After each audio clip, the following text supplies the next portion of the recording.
To discuss कीजिए suitable diagram construction working helium neon laser की 6 number में आपको पूछ रखी है। सबसे पहले construction, helium neon laser consist करती है एक लॉन्ग नैरो डिस्चार्ज ट्यूब, ठीक है, filled with helium and neon gas. Helium और नियॉन गैस उसमें फिल्ड होगी, एक लॉन्ग नैरो पतली सी एक डिस्चार्ज ट्यूब होगी, ठीक है। In the ratio 10:1, 10 part helium के होंगे तो 1 पार्ट नियॉन का होगा। नियॉन एटम एक्टिव सेंटर होंगे and have energy level suitable for laser transition. Helium atom help करेंगे for efficient excitation of neon atoms, ठीक है। इलेक्ट्रोड्स प्रोवाइड करेंगे in the tube to produce a discharge in the gas. Electrode है आपके पास यहाँ पर provided to produce discharge in the gas. Electrodes are connected to a high voltage power supply. The gas mixture is enclosed between set of mirrors. Mirror लगा है M1 and M2, forming a resonant cavity. One of the mirrors, M1, is completely reflecting, right, and the other M2 is partially reflecting, so that laser beam may come out. ठीक है, laser beam आपकी यहाँ से आ जाए, okay, because this is helium neon laser हम जो कर रहे हैं। A stationary glow discharge is excited in the gas by applying few kilovolt DC, ठीक है। यहाँ पर एक डिस्चार्ज कैसे करेंगे हम, by using few kilovolt DC, okay. Working देख लेते हैं। Simplified energy level diagram, helium neon atom आपको शो हो रखा है। In the helium neon laser neutral neon atoms, अभी नियॉन एटम्स क्या है, न्यूट्रल है, वो एक्टिव लेजर मटेरियल फॉर्म करेंगे वाइल हीलियम एक्ट करेगा एज अ बफर गैस और is used to selectively populate the level of neon. Helium क्या करने वाला है, as a buffer gas act करने वाला है और वो पॉपुलेशन बढ़ाएगा नियॉन की, इनको एक्साइट कराने में हेल्प करेगा। Helium atoms are found to be much more readily excited by electron impact than neon atoms. Following important steps involve हैं for population inversion and laser action in helium neon laser. Step 1 आ जाता है आपके पास, ionization of gas. इसी तरह आपने steps लिखने हैं यहाँ पर कि सबसे पहले आयनाइज हुई है गैस, इसको खुद भी बना के लिख सकते हैं। समझिए, जब एक हाई वोल्टेज अप्लाई करते हो अक्रॉस इलेक्ट्रोड, स्टेशनरी जो ग्लो डिस्चार्ज है वो एक्साइट हो जाएगा, which consist of electron and ions, ठीक है, जो किसके हैं, हीलियम गैस एटम्स के हैं। तो इलेक्ट्रॉन्स एक्सेलरेट होंगे towards anode, anode positive plate होती है ना, उसकी तरफ अट्रैक्ट होंगे और आयंस एक्सेलरेट होंगे towards cathode, negative plate. As mass electrons का कम है तो वो ज्यादा वेलोसिटी से भागेंगे towards anode, right. Step 2, transfer होगा एनर्जी का। इसको समझिए, किसके बीच में ट्रांसफर होगा, electrons with higher velocity meet कर जाएंगे हीलियम एटम्स को ड्यूरिंग देयर मोशन और अपनी एनर्जी ट्रांसफर कर देंगे। जैसे कोलिजन होता है चीजों के बीच में, ट्रांसफर ऑफ एनर्जी होता है, एनर्जी ट्रांसफर कर देंगे कौन, इलेक्ट्रॉन्स, किसको, हीलियम एटम्स को, through in elastic collision. Helium atoms excite हो जाएंगे पहले और not that of neon atoms, because helium atoms lighter हैं and are much more readily available for excitation. Thus, helium plus electron will give you helium star. Here the plus sign represent the collision only. Okay, this excitation process is represented by this, इसकी representation लिखनी है। As a result of this excitation क्या होगा, helium atoms excite हो जाएंगे E2 dash and E3 dash state में, energy levels में। ये लेवल्स लाई करते हैं 19.81 electron volts and 20.16 electron volt. Step 3 आ जाता है आपके पास, resonant energy transfer. E2 dash and E dash 3 excited energy levels helium atoms के, उनकी रिलेटिवली लॉन्ग लाइफ है। Excited helium atoms can not return to ground state. E1 dash ground state पे वापस लौट नहीं पाएंगे through spontaneous emission. Here only lower lying state is singlet ground state 1-S, and no transition from 2s to 1s is optically allowed. But excited helium atoms can return to normal state by means of mechanism called resonant energy transfer. इस process में क्या होता है, excited helium atoms transfer their energy to neon atoms, ठीक है, through atomic collisions. Atom टकराएंगे, helium का atom with neon atom collide करेगा और क्या करेगा, resonant energy transfer. This process of resonant energy transfer can be represented as helium, ये star बन चुका है ना, कोलिजन हो चुका है किसका, हीलियम और इलेक्ट्रॉन का। अब वो आ गया है नियॉन के साथ कोलाइड करने और अब बन जाएगा खाली helium plus neon star. This plus sign represents here collision, okay, and nothing else. These are the representation. Ground state दिख रही है आपको जिसका नाम E1 दिया गया है यहाँ पर। 1s स्टेट होती है जो आपके पास, ठीक है, उसमें क्या है, 2s स्टेट में आपके पास दो एनर्जी लेवल्स है 1 एंड 2, ठीक है। यहाँ पर जो है वो एक्साइटेशन दिखाई हुई है हीलियम एटम्स की by collision with the electron, okay. Next energy level of neon atom आपको शो किया हुआ, it is also called collision of second kind, दूसरे तरीके का हुआ। पहला जो था वो किस तरीके से था, वो था आपका विद इलेक्ट्रॉन, राइट, जब हीलियम करा था कोलाइड। बट अब जो है हीलियम स्टार, हीलियम स्टार जो है प्लस साइन जो भी है आपका, ये कोलाइड करा है with neon, so this is collision of second kind. Basic condition for resonant energy transfer है कि that the two colliding atoms जो हैं should have identical energy states, that is energy levels जो हैं वो should nearly coincide with each other. Thus 3s जो है and 2s जो एनर्जी लेवल्स हैं नियॉन एटम्स के, वो जो नियरली कोइंसाइड कर जाते हैं with 2s and 2-3s energy level of helium atoms. Hence, resonant energy transfer take place from helium atom to neon atom. इस प्रोसेस में नियॉन एटम एक्साइट हो जाते हैं और हीलियम एटम ड्रॉप कर जाते हैं वापस ground state. Step 4 is population inversion and laser action. अब हम देखेंगे इससे कैसे होगा। Helium atom excite neon atoms to E6 and E4 levels तक उसको ले गया एक्साइट करके। These two levels play role of upper laser level because of their longer lifetime, right, and metastable states. Similarly, E5, E3 level of neon atom play role of lower laser level. Role of helium atom simply क्या है, excite करना था neon atom को और achieve करना था population inversion. Neon atoms being heavier could not be excited directly. अब तक हमने जितने भी 3 स्टेप्स किए उसमें हीलियम का एक्शन था just to excite neon atoms, जो कि खुद डायरेक्टली जो है बीइंग हैवी वो नहीं हो सकते थे। The probability of reverse transfer of energy from neon to helium atom is extremely small, कि वापस एनर्जी ट्रांसफर हो जाए वो बहुत स्मॉल है, बिकॉज कंसंट्रेशन हीलियम एटम की मच मोर है देन द नियॉन एटम। हमने लिया ही 10:1 में है, राइट, ओके।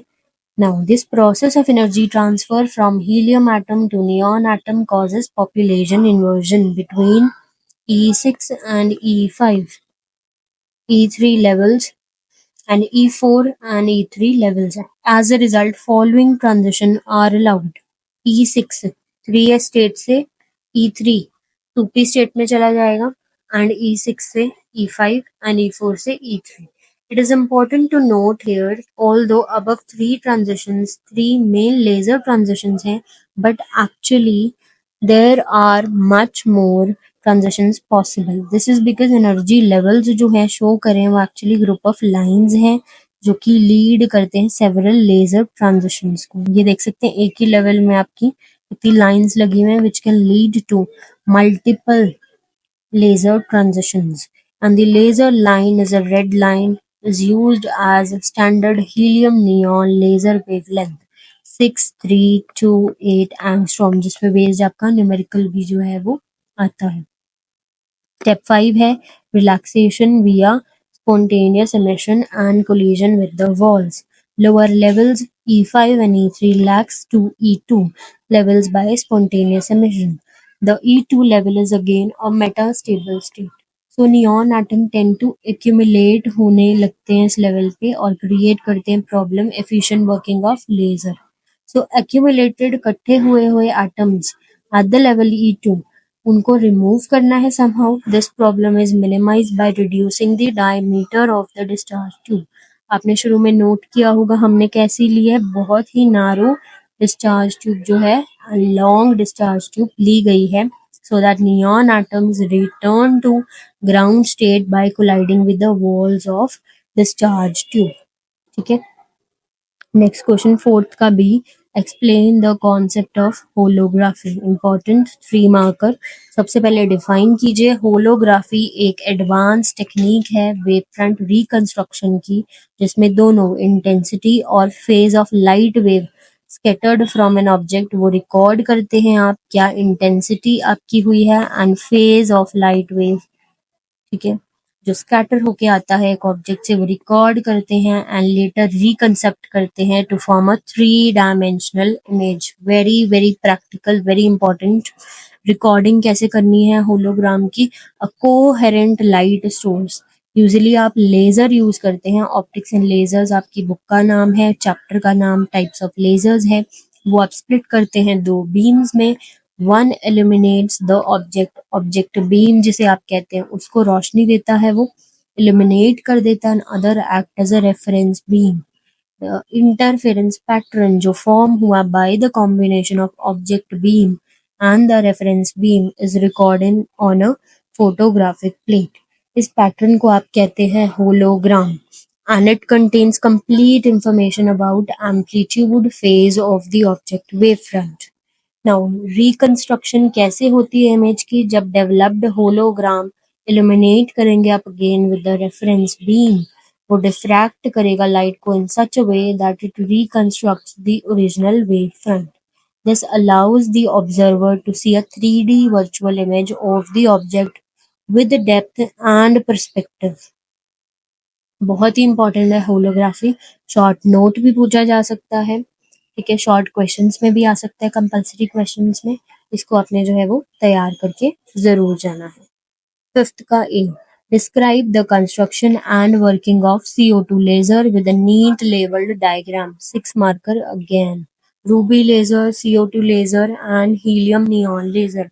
इन तीनों में से आपको कोई भी आ सकता है तो इसको तैयार करके जरूर जाना है अच्छे से. एक्सपेरिमेंटल अरेंजमेंट देखते हैं CO2 की. Experimental arrangement of CO2 laser is shown as this. ठीक है, इसमें देखेंगे सबसे पहले it consists of a discharge tube जो कि 2.5 सेंटीमीटर डायमीटर की आपको दिख रही है जिसकी लेंथ 25 सेंटीमीटर अप्रोक्सीमेटली होगी. ठीक है, NaCl Windows called Brewster Windows use करें हैं at the end of the discharge tube. These are your NaCl windows. ठीक है, एक एक चीज मार्क करते जाना. These are NaCl windows at the end of the discharge tube. A pair of confocal silicon mirrors coated with aluminium form the resonant cavity. ठीक है, वो कैविटी अंदर क्या लगाई है आपने? You have applied silicon mirror coated with aluminium from the resonant cavity. Some important features are discharge tube को किससे फिल करोगे? मिक्सचर ऑफ CO2 से. ठीक है, प्रेशर कितना रखोगे? 0.33 टॉर. N2 का प्रेशर रहेगा 1.2 टॉर एंड हीलियम का प्रेशर रहेगा 7 टॉर. सेकेंड, प्रोपोर्शनेट रेशियो आप CO2, N2 एंड हीलियम के लिए रखेंगे 1:4:5. राइट. हाई DC वोल्टेज आपको अप्लाई करनी ही पड़ती है किसी भी लेजर में to produce electric discharge in the tube. Right. Discharge जो प्रोड्यूस होगा वो ब्रेक डाउन कर देगा CO2 मॉलिक्यूल्स को कार्बन मोनोऑक्साइड प्लस ऑक्सीजन में. So very small amount of water vapors are added to gaseous mixture to regenerate CO2. Continuous flow of gas mixture maintained रहेगा to remove the dissociation products. ठीक है. Now working of CO2 laser. The energy level diagram of CO2 laser is shown. It is important to note N2 plays same role in CO2 laser as helium plays in helium neon laser. Following are the steps involved. Step 1 is pumping. N2 gas excite हो जाती है higher energy state में vibrational levels में through gas discharge. Pumping. Step 2. Resonant transfer of energy. Lowest vibrational level of nitrogen has almost same energy as that of asymmetric stretching mode of CO2 molecule. जो आपका asymmetric stretching mode CO2 के 3 modes हैं, ठीक है, diagram बना है आपकी book में.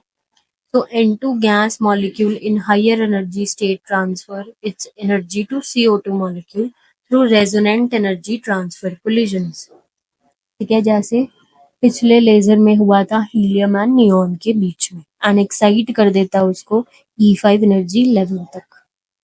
ठीक है, ये वाइब्रेशनल एनर्जी लेवल आप देख पा रहे हैं. N2 का पंपिंग के थ्रू सबसे पहले वो एक्साइट हो गया है, एक्साइटेड N2 मॉलिक्यूल बन चुका है, एनर्जी ट्रांसफर हो गया है N2 molecule to CO2 molecule through resonant collisions, right. Step 3. Population inversion and laser action. Lifetime of E5 state of CO2 is more as compared to lifetime जो आपके E4 and E3 state are close to other. As a result, population inversion achieve होता है between E5 and E4, right? E5 and E4, E5 and E3. The following laser leads to laser beam. E5 से E4. It produces infrared radiation of wavelength 10.6 mu m. And E5 से E3. E5 से E3 produces 9.6 mu m. The infrared radiation of this wavelength. Step 4. Inelastic collision with helium atoms. Presence helium gas की considerably influence करती है life time of levels involved in the transition. Carbon dioxide molecule at the E4 and E3 fall to E2 through inelastic collision with helium atom. There is another condition that decarry rate from E2 level should be very fast, otherwise क्या हो जाएंगे, accumulation हो जाएगी CO2 molecule की इस level में, जो कि डेफिनेटली अफेक्ट करेगी population inversion. Thus role helium atom का है to deplete the E2 level through inelastic collisions, right? Helium atom high thermal conductivity रखते हैं. It can conduct heat away to walls, keep temperature of CO2 low. Hence role N2 and helium का in CO2 laser well defined है, while N2 help करता है to increase the population of the upper laser level through resonant energy transfer process. Helium depopulate करता है lower level E2, right? Now fifth का B part आ जाता है आपके पास. In an optical fiber, refractive index of core is 1.4. Calculate refractive index of cladding if acceptance angle of fiber 30 degrees आपको दे रखा है, ठीक है. Theta A is given, acceptance angle is given 30 degrees. Now numerical aperture आपको जो है वो find out करना है. Calculate the refractive index of cladding. Na का फॉर्मूला आपके पास होता है sine of theta a, acceptance angle. इसके अंदर डालिए साइन थीटा की वैल्यू क्या आ जाती है, half, which is equal to 0.5. ठीक है. Now use the formula for Na, core and cladding refractive indices. Na is equal to under root of n1 square minus का n2 square, where n1 is 1.4. Now refractive index आपको cladding का निकालना है, n2 you have to find out. Na की value मिल चुकी है half, इसमें डालिए एंड सॉल्व आउट कर लीजिए. n2 is equal to 1.307. Answer: refractive index of cladding is approximately 1.31. Right, यहाँ पर आपका हो जाता है पेपर कंप्लीट. इसको अच्छे से तैयार करके जाइए सारे न्यूमेरिकल्स को. शॉर्ट जो है question number 1, 2 from the first unit and question number 4th and 5th from the second unit जो है आप कर लेंगे और बहुत ही हाई स्कोर अचीव करेंगे.